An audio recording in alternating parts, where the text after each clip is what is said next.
Wassalatu wassalamu ala Rasulillah Sayyidina Muhammad bin Abdullah wa ala alihi wa sahbihi wa mawala la haula wa la quwwata illa billah. Amma ba'du. Alhamdulillah kami bersama teman-teman bisa ziarah ke makam umum daerah Mancilan, Kojetrek, Kebon Agung, Pasuruan.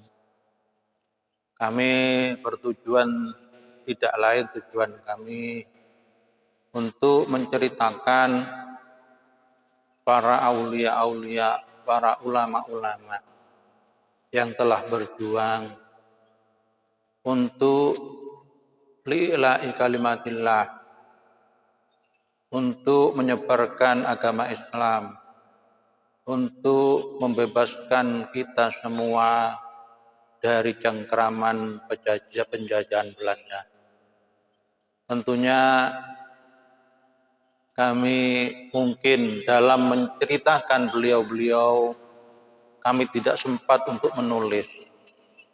Alhamdulillah, sekarang ada media yang berupa YouTube atau apapun. Marilah kita manfaatkan, kita sebagai santri tentunya punya tanggung jawab untuk bagaimana mengenang perjuangan-perjuangan pada pendahulu kita, yang mana anak-anak sekarang, pemudi sekarang, hampir saja mereka mungkin sudah melupakan para beliau pendahulu kita yang begitu berjasa di dalam menyebarkan agama, membebaskan kita dari penjajahan, merubah akhlak-akhlak penduduk Jawa khususnya dan penduduk Nusantara pada umumnya.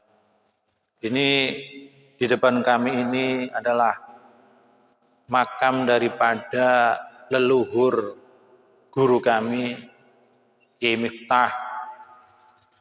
Ya, Kiai Miftah itu punya ibu namanya Nyai Salamah. Nyai Salamah itu punya abah namanya Kiai Muhammad Ihyaul Qulub. Kiai Ihyaul Qulub ini saya lupa istrinya. Kiai Ihyaul Qulub ini menantu daripada Kiai Muhammad Rawi, yang mana di daerah Kebon Agung dulu beliau terkenal dengan nama Kiai Madrawi. Jadi orang Jawa menyebut Madrawi, Kiai Madrawi. Kiai Madrawi ini beliau lahir di desa Bakom, Cirebon. Beliau berasal dari desa Bakom, Cirebon, Jawa Barat. Saya husnudon dan yakin beliau adalah min dzurriyyah daripada Sunan Gunung Jati. Beliau mengembara ke Jawa Timur, pertama beliau mengaji di Dorosmo, Surabaya. Beliau mempunyai guru di sana bernama Kiai Ubaidah, Abu Ubaidah, itu kata guru saya. Beliau mengaji kepada Kiai Abu Ubaidah. Selama 20 tahun beliau ngaji di Dorosmo. Yang kita kenal bahwa Dorosmo, semua para masyayikhnya dulu sangat anti kepada penjajah Belanda. Terutama sebagian diceritakan mulai Mbak Ali Akbar, Mbak Ali Asghar, sampai Kiai Mansur, abahnya Kiai Muhajir itu. Beliau sangat anti kepada Belanda, sehingga ketika istri beliau yang ketika melahirkan Kiai Muhajir itu saya diceritai oleh keluarga Dorosmo, melahirkan di satu rumah sakit milik Belanda. Seketika itu beliau difirok, ditolak oleh Kiai Mansur, dan Kiai Muhajir dirawat sendiri, beliau diberi minum susu dari susu kambing. Itulah para pejuang-pejuang, ya, para ulama-ulama kita zaman dahulu. Bagaimana perjuangan beliau? Tentunya perjuangannya Kiai Muhammad Rawi itu juga bisa kita bayangkan bagaimana beratnya. Dulu tidak ada transportasi yang memadai, beliau berangkat dari Bakom Cirebon. Ya, dulu masih nyambung katanya guru saya, keluarga dari sana. Mungkin barangkali ada yang bisa menonton ya konten kami ini dari keluarga Cirebon, silahkan dicari. Inilah ya saudara Anda, kakek Anda, beliau ada di Pasuruan. Letaknya ada di makam umum daerah Mancilan, sebelah selatan perempatan Kebon Agung, Pasuruan, Jawa Timur. Setelah 20 tahun Kiai Muhammad Rawi mondok di Mbah Abu Baida Dorosemo, beliau berjalan ke timur menuju Pasuruan. Yang dituju adalah desa Tugu Winongan. Beliau berguru kepada Mbah Abu Dzarin yang sangat terkenal. Juga guru spiritual Syekhona Khalil. Ya, ketika beliau sudah wafat pun masih mengajar. Itulah satu karomah daripada orang-orang yang dekat kepada Allah. Daripada orang-orang yang telah menjadi pewaris Nabi karena kealiman daripada ilmunya, karena ketinggian ilmunya, kedalaman ilmunya. Jadi bukan semata-mata karena kenasabannya saja. Karena kalau hanya mengandalkan nasab, tentunya Islam akan jauh tertinggal karena kosong daripada keilmuan. Setelah beliau mondok di Mbah Abu Dzarin, saya tidak tahu persis berapa tahun beliau mondok di Tugu kepada Mbah Abu Dzarin. Beliau hijrah ke daerah Tambak Yudan, Kebon Agung, mendirikan pondok, yang mana letak pondoknya itu ada di sebelah barat SMA 2 Kebon Agung. Sekarang musolanya masih ada, tapi pondoknya sudah tidak ada sisanya, karena pondok dulu jarang pondok yang berupa bangunan, tapi banyak rata-rata berupa cangkruan ya dari bambu. Kiai Muhammad Madurawi banyak menelurkan para ulama. Di antaranya Mbah Bunyamin ini yang ada di belakang saya. Mungkin saya ini ya kurang sopan kepada beliau, tapi tempatnya memang sangat sempit, terpaksa kami membelakangi Mbah Bunyamin dan Mbah Nyai Murtasiyah. Mbah Bunyamin ini beliau tidak beristri, beliau selalu riyadhah dan selalu terus mengaji. Mungkin saya kurang tahu Mbak Murtasiyah itu, saya lupa apa istrinya Mbah Kiai Madurawi apa. Itu Mbaknya Halimah itu saya lupa. Apa Mbaknya Halimah itu istrinya Kiai Hashim Mubarak. Itu di sebelah sana yang cat kuning itu adalah makam Mbah Hashim Mubarak.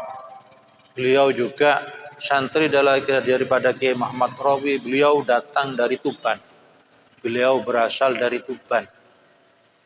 Dan di sana lagi itu ada Mbah Buyut Zahid yang banyak menelurkan para ulama di sekitar Pasuruan ini, terutama di Mancilan. Dan di sana lagi ada Mbah Karim. Kami yang lain ini memang kurang tahu sejarahnya. Tapi kalau Kiai Muhammad Rawi meskipun singkat, karena di antara zuriyah beliau adalah guru kami. Beliau Kiai Muhammad Rawi punya menantu yang sangat terkenal, yaitu Kiai Muhammad Ihyaul Qulub yang berasal dari Tangerang atau Serang. Insya Allah dari Serang atau Tangerang, Banten. Saya lupa. Ya. Tapi beliau ada di Pasuruan ketika istri beliau wafat, lalu pindah ke Jember. Dan beliau menikah lagi di sana dan wafat di daerah Jember, makamnya ada di sana. Apa Tangerang apa Serang saya lupa itu. Kiai Muhammad Ihyaul Qulub. Kiai Muhammad Ihyaul Qulub ini mempunyai menantu namanya Kiai Asmuni. Kiai Asmuni yang beliau yang tinggal di Coban, Kebotoan, Pasuruan. Kiai Asmuni ini sebenarnya ayah daripada guru saya dan ayah daripada gurunya bapak saya, Ki Abdul Mubin namanya. Beliau ketika mondok itu sudah berumur 50 tahun lebih, beliau sudah tidak berkenan untuk menikah.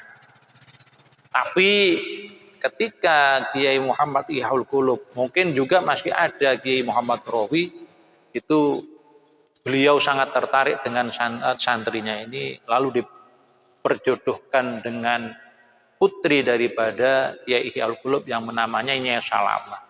Yang mana waktu itu Nyai Salamah katanya masih berumur 14 atau 15 tahun, sedangkan Kiai Asmuni sudah 50 tahun lebih. Ya, makanya sebagian putra putri beliau daripada Kiai Asmuni ya tidak mengenal abahnya karena abahnya sudah meninggal ketika putra putrinya masih kecil. Dan Kiai Asmuni itu adalah cucu daripada Mbah Lembu Kebonaku. Jadi semua banyak sekali para zuriyah beliau itu bertebaran, bahkan sudah beliau tidak merasa kalau sebenarnya beliau cucu-cucu daripada orang-orang besar. Makanya ketika ada kiai di Malang itu mengatakan, sekarang kok aneh banyak orang kampung-kampung mengaku zuriyahnya Wali Songo. Ya memang demikian. Ya, jangan dikira yang menjadi cucunya Wali Songo itu harus jadi orang kiai, jadi orang hebat. Banyak dari mereka yang menjadi petani, menjadi buruh, menjadi kuli batu, menjadi penjual bakso, ya, menjadi penjual jamu. Bahkan keturunan laki-laki dari Kiai Muhammad Rawi ini. Kiai Muhammad Rawi ini salah satunya punya kiai putra laki-laki bernama Kiai Nawawi. Saya tidak tahu makamnya di mana. Salah satu cucu daripada Kiai Nawawi adalah Cak Nasik. Cak Nasik yang tinggal di Warung Dowo, beliau jualan mie goreng. Ya, itulah ajaran daripada leluhur kita, meskipun beliau intisab kepada para Wali Songo. Sebagaimana Al-Fakir, ketika kami Al-Fakir ini ziarah kepada Mbah Maimun Zubair, ketika beliau wafat kurang 1 tahun, ketika kami salaman mau pulang, beliau mengatakan kepada kami, kabeh Wali Songo itu, seluruh Wali Songo itu akeh minas sadatil alawiyin. Roto-roto kiai-kiai, tapi turunannya itu sudah di Jawa. Turunannya sudah menjadi Jawa. Kiai-kiai Jawa ini roto-roto akeh zuriatul rasul. Tapi wis orang intisab. Tapi tidak mengintisabkan diri. Ya. Inilah yang menjadi berkah. Sebagaimana tanah Syam kata Mbak Maimun itu mendapat berkah yang begitu tinggi, ada perhatian khusus terhadap daerah Syam karena Syam itu banyak di situ lahir keturunan Rasulullah dari jalur perempuan yang tidak tercatat. Begitu pula di Jawa, mastur tertutup, sebagaimana ada dawuhnya ulama, al-masyhur bi barokatil mastur. Yang masyhur itu yang tercatat nasabnya, sehingga mereka ada di Jawa ini dimuliakan, seakan-akan hanya dia yang keturunannya Rasulullah, seakan-akan hanya mereka yang zuriat Rasulullah. Kiai-kiai Jawa yang menutup diri ini dianggap bukan zuriat Rasulullah. Tahukah Anda bisa masyhur itu bi barokatil mastur.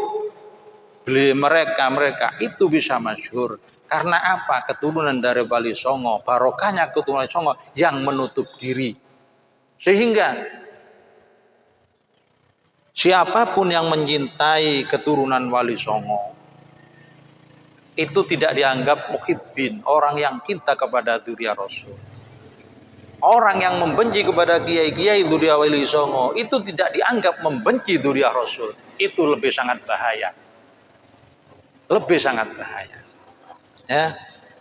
Inilah Kiai Muhammad Rawi yang mana cucu-cucu beliau.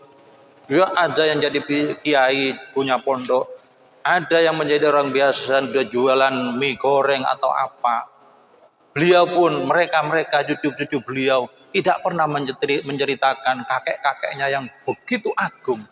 Kakek-kakeknya yang telah berjuang mempunyai menelurkan banyak-banyak ulama. Banyak melahirkan para ulama. Dan cucunya tidak pernah mengatakan kedatangan kakek kami ke Indonesia, kedatangan kakek kami ke daerah Pasuruan untuk mencetak ulama. Tidak pernah mengatakan demikian. Itulah akhlak yang telah diwarisi daripada pendahulu-pendahulunya. Ya, karena apa? Janganlah nasab itu engkau jadikan arca untuk disembah. Karena kita tahu secara tauhid yang memasukkan kita ke surga itu adalah fadlullah. Adalah satu karunia Allah. Bukan nasab kita, bukan amal kita, bukan apapun yang kita lakukan. Karena semua itu nasab, ilmu, amal, itu semua berkat taufik pemberian Allah. Ya, itulah, mudah-mudahan ini bermanfaat. Kita bisa mengenang. Ya. Sungguh kami membuat konten bukan karena apa-apa. Kami merasa cemburu sebagai seorang santri. Kenapa? Rakyat, masyarakat Jawa khususnya, dan Indonesia pada umumnya sudah melupakan beliau-beliau yang telah berjuang mati-matian demi untuk mengenalkan kepada kita agama Rasulullah, mengenalkan kepada kita akhlak Rasulullah, mengenalkan kepada kita ilmu-ilmu Rasulullah. Dan juga beliau sangat punya andil besar dalam melepaskan kita dari cengkraman penjajah mulai dari Portugis, Inggris, Spanyol, Belanda, dan Jepang. Mudah-mudahan kita semua dikumpulkan dengan beliau-beliau di akhirat nanti, dan seraya nanti kita menjadi rombongan beliau masuk surga yang akhirnya diterima oleh Rasulullah Shallallahu Alaihi Wasallam. Inilah ada kurang lebihnya, barangkali ada salah dalam saya bercerita, salah dalam menceritakan alur daripada keluarganya. Jika ada keluarga beliau, dzurriyyah beliau mendengar, kiranya sudi memaafkan kami. Tentunya itulah yang dapat kami lakukan karena beliau itu sangat tertutup. Beliau pendahulu kita sangat tertutup, sulit untuk menggali bagaimana kiprah dan perjalanan hidup beliau. Mudah-mudahan manfaat. Akhirul kalam. Wassalamualaikum warahmatullahi wabarakatuh. Ya khaira man yammamal afuna sahatahu sa'yan wa fawqa mutunil an yuqirru sumi wa man huwal ayatul kubra li mu'tabirin wa man huwal ni'matul uzma li muqtanimin saraita min harami